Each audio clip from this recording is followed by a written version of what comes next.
Okay, we're on Ravelry, so to add a pattern to your wish list is really simple. You have to be logged in. If you haven't logged in, that's pretty simple.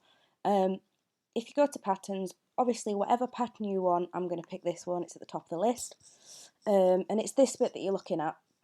So what you want to do is click add to favourites. This will come up, and click wish list. Save, and that will now be in your favourites.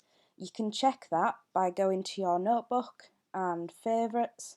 I've got quite a lot of my favourites, I'll warn you now. Here it is, and it'll also be in my wish list as well. Somewhere. It'll be somewhere in here. There it is. So to add somebody, to gift somebody a pattern in their wish list, you need to know their username. So I know that Roxy's is yarn testings, because why not? So here we are on Roxy's page. If we click on her favourites, we have a favourites, and here we have a wish list. So we can look through this and, right, I'm going to buy Rox, this one, why not? Buy the gift, preview the gift, blah blah blah, buy the gift,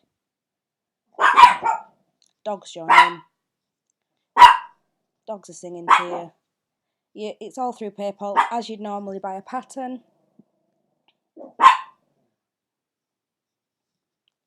Yep, it's going to take ages because that's just how it is. Please don't take my bank details. There's nobody on it anyway. Complete.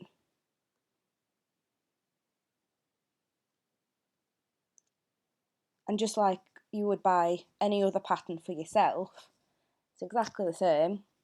You're just making somebody's day a little bit brighter by sending them something that they'd want. If there's any other anything else that you want to know, it doesn't have to be doing with this, let me know, and I don't mind recording anything for you. Thank you all so much for being so nice, and have a good evening.